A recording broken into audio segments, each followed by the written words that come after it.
Всем привет!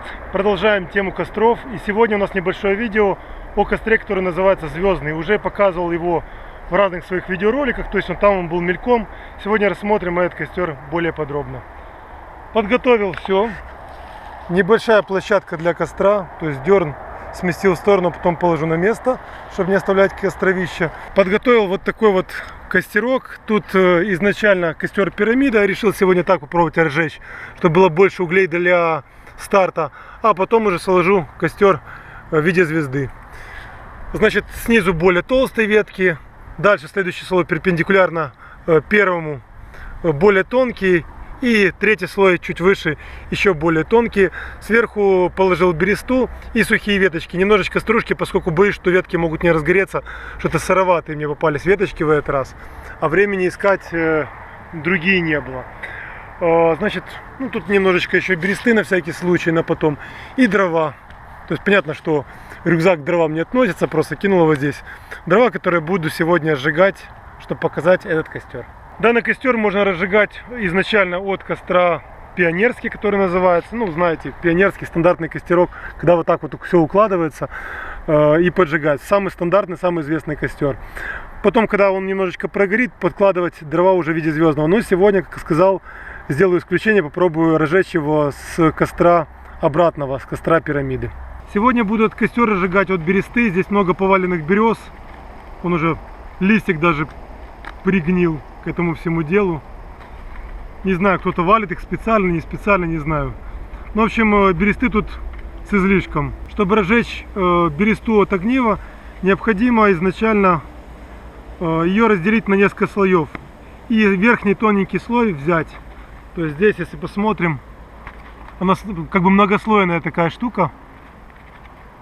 То есть вот тут гнилушка осталась от дерева. Она нам не нужна. А здесь вот множество разных слоев. Просто отслаиваем немножечко. Вот. И разделяем. Вот такие вот кусочки могут загораться сами по себе. То есть можно нарвать очень-очень тоненькие, как бумага.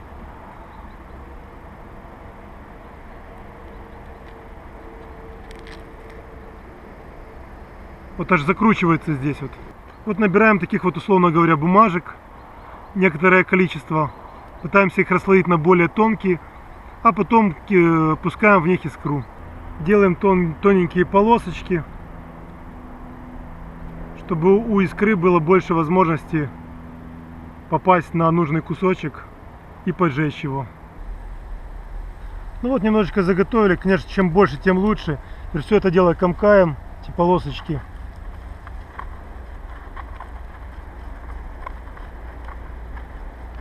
Перетираем немножечко вот так вот. И сюда будем высекать искру. Теперь подносим огниво и высекаем искру. Желательно, конечно, огнивом придавить все это дело. Но поскольку огниво короткое, то придется его держать на расстоянии. А так обычно придавили огнивом и высекаете. Вот оно загорелось. Теперь разжигаем от него костер.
Сейчас, по идее, должны образоваться маленькие угольки, которые провалятся на нижние уровни и подожгут все дрова.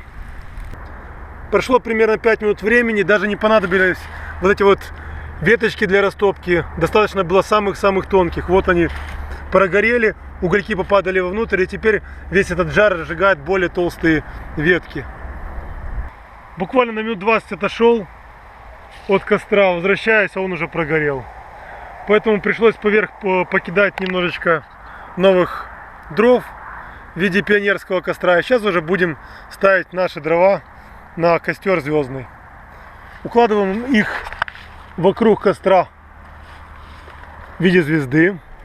То есть прямо поверх можно вот так вот класть, для того, чтобы образовывались первые угли. Как можно ближе друг к другу, в притирочку, скажем так. Для того, чтобы образованные угли грели друг друга и поджигали. Не давали затухнуть. Чем плотнее, тем с большей вероятностью этот костер не погаснет. Опять же, если не будет хватать немножечко тепла, внутри просто подкидываем сверху веточек, оно прогорает, и дальше костер зажигается и уже горит автономно некоторое время, пока не прогорают эти дрова. Вот прошло буквально минуты 2-2,5, и основные палки разгорелись. Несмотря на их толщину, они уже горят.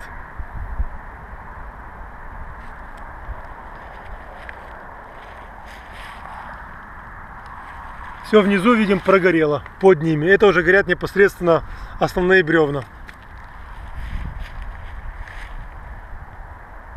Огонь очень сильно разгорелся, пришлось убрать пару бревен из костра, для того, чтобы он не был такой плотный. То есть, если добавим, условно говоря, лучи к этому костру, то он будет расширяться, его площадь будет больше и больше, он будет обжигать траву. А мне это не нужно. Мне необходимо, чтобы он сейчас горел именно в центре. Поэтому убираем лишние бревна, а когда эти прогорают, добавляем эти. Этот костер хорош в первую очередь для приготовления еды. На одного человека, либо на группу из 2-3 человек, когда мы ставим один казанок сверху и в нем кипятим воду, там разогреваем еду. Можно котелок подвешивать сверху над костром. Можно готовить еду непосредственно, поставив котелок в сам костер. Для этого бревна нужно будет отодвинуть в стороны, поставить котелок и добавить количество бревен, чтобы они прикасались друг к другу и угольки, разогревая друг другу, продолжали гореть. То есть не потушили костер.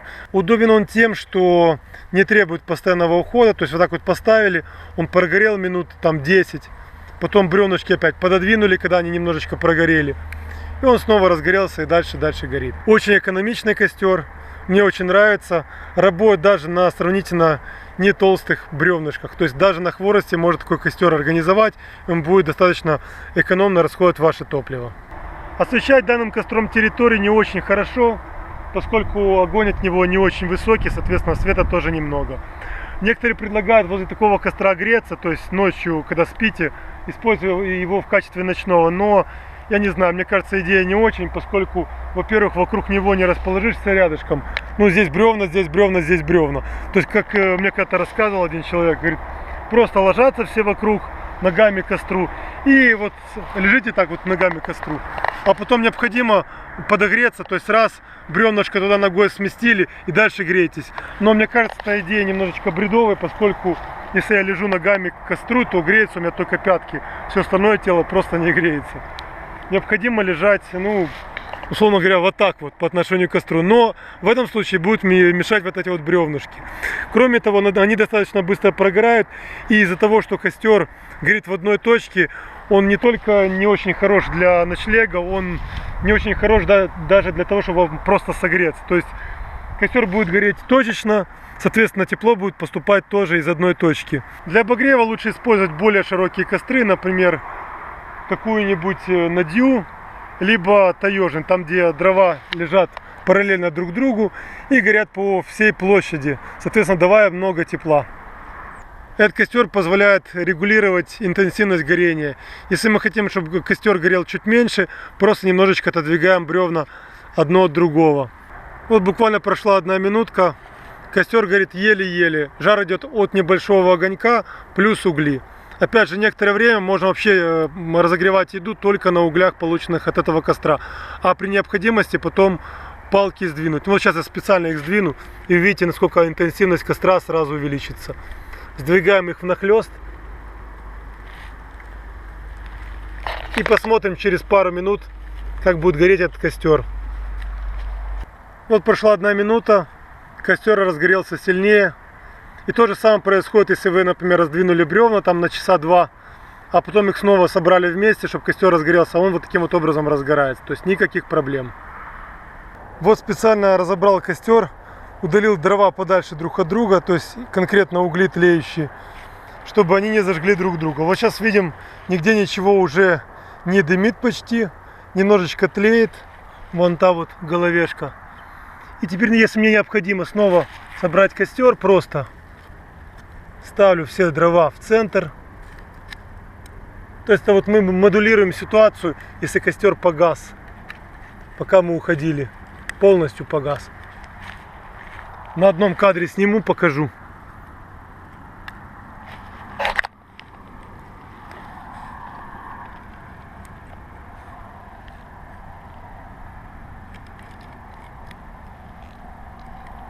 Ну, в принципе, может даже вот те вот головешки сюда не класть, уже будет нормально.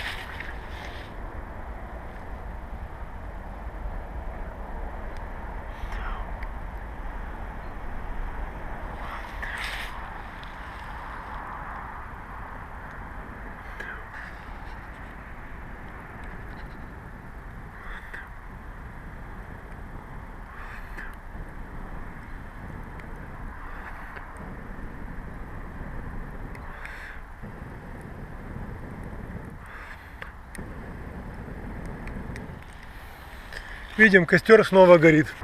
Ну вот костер разгорелся без моего вмешательства, буквально вот раздул его в начале, дальше он сам начал гореть. Поэтому не надо бояться того, что вы вовремя не подбросите дрова в него и он погаснет. Нет, он если и погаснет, то потом достаточно одной тлеющей головешки для того, чтобы снова сдвинуть бревнышки, раздуть и все снова загорелось. Опять же, в этом же есть некоторое преимущество костра, поскольку бревна не прогорят полностью. То есть вы их оставили, они догорели до определенного расстояния вот сюда, вот, то есть там, где они уже не могут друг друга достаточно разогревать и продолжать горение, и погасли. Потом снова сдвинули, раздули, и у вас есть полноценный костер. Но такое вот преимущество костра совсем не означает, что вы можете надолго от него уходить. Пожарную безопасность никто не отменял.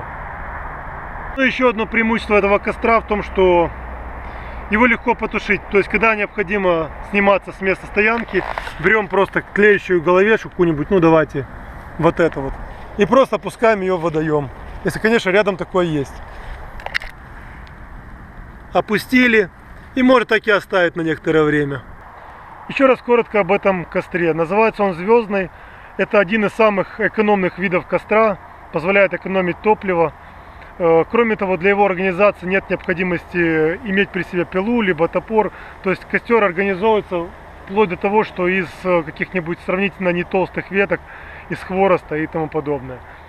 Прогорает медленно, требует минимального за собой ухода. То есть вот подожгли, положили. И вот сейчас они так горят уже, наверное, ну, минут 10-15 уже прогорели. То есть видим, продолжает гореть, пока не обуглится. Даже когда он уже перестал гореть, не стоит за него беспокоиться, угли будут продолжать тлеть и подогревать ваш, там, например, казан с едой. Опять же, если немножечко за ним не уследили, пришли, пододвинули бревнышки, и снова костер загорелся. Позволяет данный вид костра регулировать интенсивность горения. Убрали бревнышки в сторону, все, интенсивность уменьшилась горения, сдвинули, появился огонек повыше. Не очень удобен этот костер для освещения территории, поскольку огня получается немного, соответственно света тоже. Но еще менее данный костер удобен для ночлега и обогрева, поскольку тепла от него будет совсем немного. Но на сегодня все. Вот такой вот хороший костер. Кто не пробовал раньше, обязательно попробуйте, советую.